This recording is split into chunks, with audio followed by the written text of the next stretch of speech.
बहुत स्वागत है दोस्तों आपका एक नए वीडियो में। कंप्लीट हिस्ट्री फाउंडेशन सीरीज में आपका स्वागत है। ये सीरीज आप आज से स्टार्ट कर रहे हैं दोस्तों। इसमें जितने भी हिस्ट्री के बेसिक्स हैं उसको समझने की कोशिश करेंगे। पूरा समझ लेंगे, सिर्फ कोशिश से काम चलने वाला नहीं है, क्योंकि अगर फाउंडेशन ही गड़बड़ हो जाएगी तो हिस्ट्री समझ में नहीं आएगी। या इवन इवन कोई भी सब्जेक्ट आप पढ़ते हैं तो बेसिक्स सबसे जरूरी होते हैं। तो एपिसोड फर्स्ट है दोस्तों आज का, कंप्लीट हिस्ट्री फाउंडेशन सीरीज का। सबसे पहला सवाल यही आता है कि आखिर इतिहास क्या है, व्हाट इज हिस्ट्री। तो पहले इसके जो शब्द हैं इस पे ही चलते हैं। हिस्ट्री, तो हिस्ट्री जो शब्द है दोस्तों ये यूनानी शब्द है, एक हिस्टोरिका उससे बना है हिस्ट्री। हिस्टोरिका से बना है हिस्ट्री। और यहाँ यूनान और ग्रीक, अंग्रेजी में ग्रीक बोलते हैं और हिंदी में यूनानी, दोनों सेम है, चाहे यूनानी बोलो चाहे ग्रीक बोलो। तो जो यूनानी शब्द है हिस्टोरिका उसी से बना है हिस्ट्री। तो हिस्ट्री का अर्थ क्या हुआ, यानी हिस्टोरिका का अर्थ है छापबीन। ये समझ नहीं आ रहा होगा।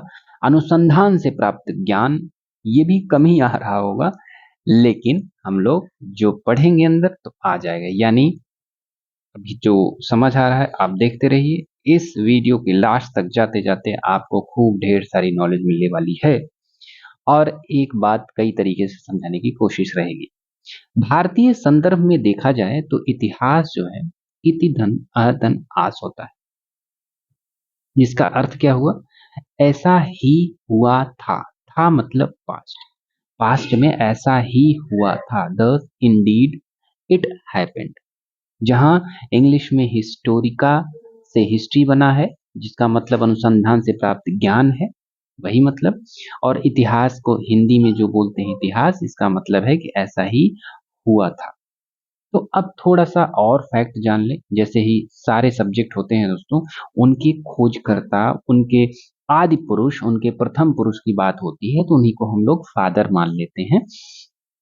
तो हिस्ट्री, फादर ऑफ हिस्ट्री किसको बोलते हैं, इतिहास का पिता। तो ये आपको सिर्फ याद रख लेना है कि हेरोडोटस जो थे इतिहास के पिता कहे जाते हैं, फादर ऑफ हिस्ट्री माने जाते हैं। ठीक है, आगे चलते हैं। हाँ, फादर ऑफ हिस्ट्री क्यों कहे जाते हैं, क्योंकि उन्होंने घटनाओं को, देखो घटनाएं तो हमेशा से होती रही हैं, ठीक, लेकिन सबसे पहला कोई व्यक्ति जो रहा है वो हेरोडोटस रहे हैं।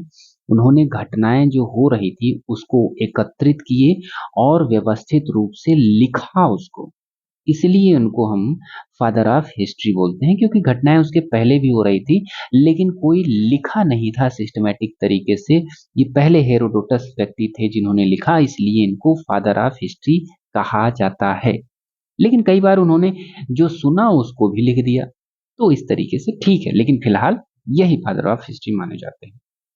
इनके बाद थ्यूसिडाइडिस आते हैं जो इतिहास लेखन में अधिक आलोचनात्मक और प्रमाण आधारित दृष्टिकोण अपनाते हैं।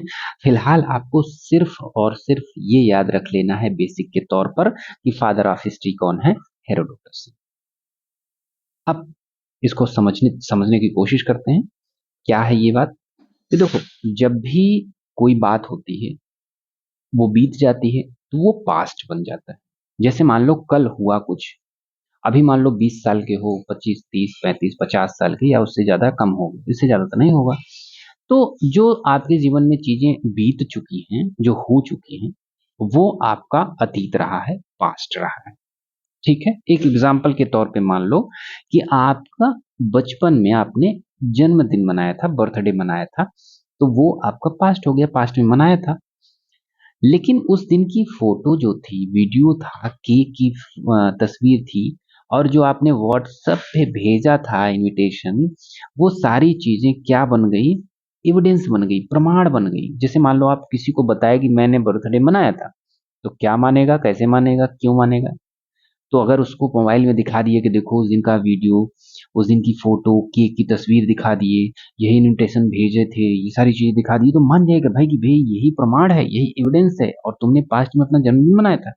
तो अगर कोई बाद में आपके बचपन की कहानी लिखे और उसको ये सारे एविडेंस के आधार पर लिखना हो तो वही आपका हिस्ट्री हो जाएगा। यानी हिस्ट्री में क्या क्या चीजें जरूरी हैं? एक तो पास्ट जरूरी है, दूसरा एविडेंस जरूरी है। इन दोनों के आधार पर कहा जाता है कि इतिहास जो है केवल पुरानी घटनाओं की सूची नहीं है कि भैया तुम जो जो घटनाएं हो रही हैं उसकी सूची बना लो और कि हाँ ये हुआ है। ऐसा तो हुआ नहीं, घटनाएं हुई, पास्ट हो गया, लेकिन उनके प्रमाण क्या हैं, एविडेंस क्या है कि वो घटनाएं हुई। दोनों को जोड़कर इसके आधार पर किया गया वैज्ञानिक अध्ययन और उसकी व्याख्या ही इतिहास कहलाती है।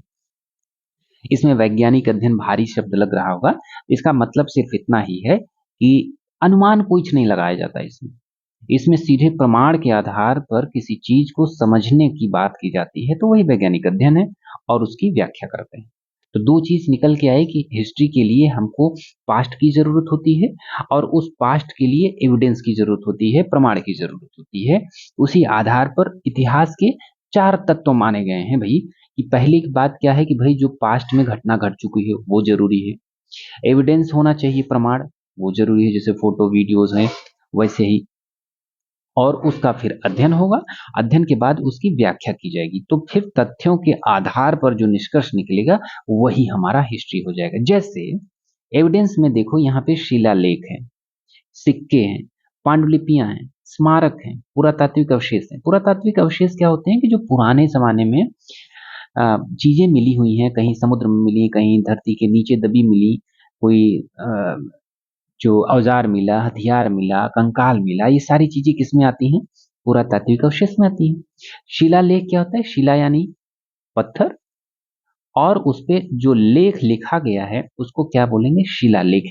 जैसे अशोक के शिलालेख हमको मिले हैं, उस पे राजाज्ञाएं लिखी गई कि भाई ये काम नहीं करना, ये करना है, तो इस तरीके से शिलालेख हो गए। सिक्के जान ही रहे हो, पुराने पुराने सिक्के। पांडुलिपियां क्या होती हैं? पहले कागज नहीं था तो भोर्ज नामक एक पेड़ होता था, उसकी पत्तियों पर लिखा जाता था, तो उसको क्या बोलते थे? पांडुलिपियां बोलते थे। स्मारक जो पुराने मान लो कि जैसे कि घर बने पुराने, अगर देखा जाए लाल किला बन गया, ये भी स्मारक कहा जाएगा। पुरानी चीजें हैं जो बनी हैं, जो टेंजिबल हैं, वो स्मारक हैं। ये सारी चीजें एविडेंस के तौर पे आ जाएंगी। इन सारी तत्वों को मिलाने के बाद हिस्ट्री हो जाती है। ठीक है, तो इतिहास क्यों पढ़ते हैं भाई? अगर यही होगा ना कि भाई क्या मेहनत कर रहे हैं, क्यों मेहनत कर रहे हो, तो क्या मिल जाएगा हिस्ट्री पढ़ने से तुमको? इससे बढ़िया तो तुम साइंस वाइंस पढ़ते, कुछ मजा आती। लेकिन ये भी देखना होगा ना दोस्तों कि भाई साइंस तो पढ़ लिए, लेकिन अगर कहीं खड़े हो कुछ बताओगे, कोई बात किया, तो पहचान क्या है तुम्हारी? कौन हो, कहाँ के हो, क्या करते हो? क्या करते हो बता सकते हो, लेकिन कौन हो, क्या हो? तो पहचान के तौर पर, यानी जैसे भारत के लोग अपने आप को कहाँ से जोड़ते हैं? सबसे पुराने लोगों में जोड़ते हैं कि भाई सनातन धर्म से हम आते हैं, सनातन धर्म दुनिया में सबसे पुराना धर्म है। तो ये एक जोड़ने वाली बात हुई ना कि हम यहाँ से हैं। और यहीं पे जब सिंधु सभ्यता की खोज हो गई दोस्तों, तब तो और पुराने माने जाने लगे कि भाई हम तो 3000 साल से भी पुराने लोग हैं। तो पहचान की बात होती, ये यहाँ पे नहीं पता चलता। विदेशों में अगर खड़े हो, मान लो अमेरिका चले गए, तो पूछेंगे कौन, तो क्या निकलेगा? सिर्फ यही निकलेगा, इंडिया से। इंडिया क्या मतलब? सिंधु सभ्यता की खोज, और यहाँ के सनातन संस्कृति जो है, यहाँ पुराने शहर जो हैं, काशी सबसे पुराना शहर विश्व में माना जाता है। शहरों में एक काशी भी है जो पुराना सबसे ज्यादा है, एथेंस में वैसे है, लेकिन काशी भी सबसे पुराने शहरों में से एक है। और अपनी सभ्यता और संस्कृति को समझने के लिए भी इतिहास जरूरी है कि भाई हमारी संस्कृति कैसे रही है पहले, हमारी सभ्यता कैसे रही है। सभ्यता और संस्कृति में सिर्फ एक अंतर है दोस्तों, कि सभ्यता जहाँ पे कोई चीज छू सको पुरानी, जैसे मान लो कि स्मारक की बात अभी कर रहे थे हम लोग, तो वो सभ्यता है। अगर हड़प्पा सभ्यता में, हड़प्पा देखो सभ्यता बोला जा रहा है, क्यों बोला जा रहा है?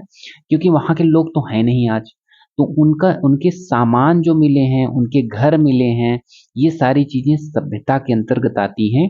अगर वो लोग होते तो वो जो त्योहार मनाते, बातचीत करते, रहन सहन होता, वो सारी चीजें आ जाती संस्कृति में, संस्कृति में, ठीक है, कल्चर में।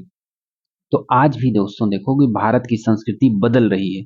कई लोग आक्षेप लगाते हैं कि पहले कितने बढ़िया कपड़े पहनते थे लोग, आजकल तो वैसे भी कुछ भी पहन के चले जा रहे हैं, यानी कपड़े छोटे होते जा रहे हैं। अक्सर होता है ना, ये कटाक्ष किया जाता है। तो ये संस्कृति किसका प्रभाव है? अमेरिका का प्रभाव है, वेस्टर्न का प्रभाव पड़ रहा है, भारतीयों को पता नहीं क्या हो गया इस तरीके से। तो ये संस्कृति का प्रभाव, संस्कृति में मतलब कोई चीज आई नहीं है, वो दिमाग में आई है, वो छू नहीं सकते, वो बदल सकते, पढ़ सकते हैं, गाना सुन सकते हैं, ये सारी चीजें संस्कृत है।